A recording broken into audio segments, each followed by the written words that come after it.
Salut l'équipe, c'est Quentin de la team VapoShop. Aujourd'hui on se fait une review de la Dot Skunk 100W avec un dot 24 mm v1.5. Commençons déjà par la tow, qui est du coup le dot 24 mm v1.5. Donc à l'intérieur de la boîte on va retrouver tout ce qui est notice, serial number, etc. qui vient de suite avec une boîte dot.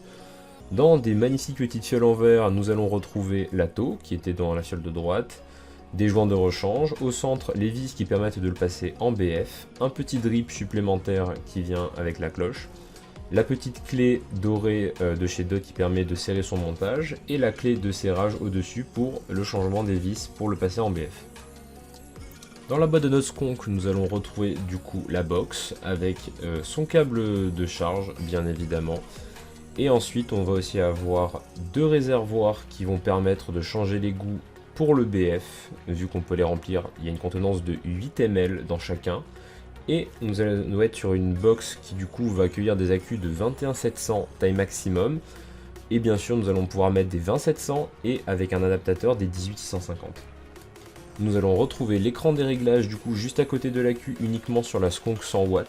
Et du coup en dessous un port de charge que je déconseille d'utiliser et tous les paramètres de réglage habituels d'une cigarette électronique.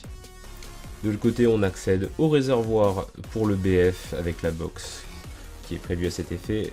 Juste en tirant par le bas, vous pouvez facilement sortir le réservoir. Attention de ne pas appuyer, sinon vous allez en faire partir de partout.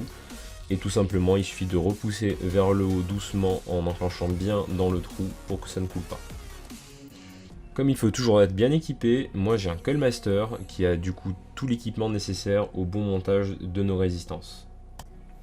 Voici notre petit plateau de la Dot 24 du coup sur le testeur de résistance de la Coil Master. Et du coup on n'a plus qu'à venir faire notre petit montage de la résistance vu que j'ai déjà monté les deux vis pour le BF.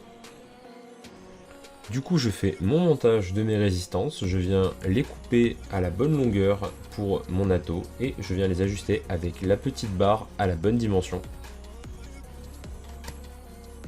Quand nos coils sont placés, ensuite, on vient tout simplement les ajuster à la bonne distance pour qu'ils soient bien placés. On resserre le tout avec la clé Dot fournie à cet effet. Et ensuite, on presse Fire une ou deux fois, histoire de bien amorcer la résistance. Je vais ensuite placer mes cotons dans mes coils et les couper à la bonne taille. Je prends ensuite ma petite pince et je viens bien les placer en dessous pour qu'ils puissent boire le liquide que je vais réimbiber à chaque fois vu qu'on est sur un dripper. Ensuite je préimbibe bien sûr mes cotons avec du liquide et je fire une ou deux fois. Une fois que du coup tout est rangé et que vous avez tout bien fait propre, il ne vous reste plus qu'à fermer votre boîte, à venir ensuite remettre votre... non pas celle... votre Trinity Glass bien évidemment qui va mettre en valeur votre beau montage et qui va avoir un rendu au niveau des saveurs qui va être totalement différent. Ensuite, quand vous avez bien Skunk, là vous pouvez apprécier votre montage et la belle fumée que ça va faire.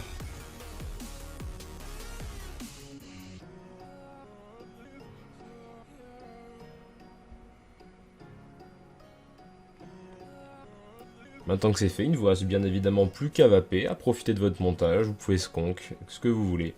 Du coup, si cette review vous a plu, et ben écoutez, n'hésitez pas à me le dire et peut-être que j'en ferai d'autres. Allez, salut la team, à la prochaine.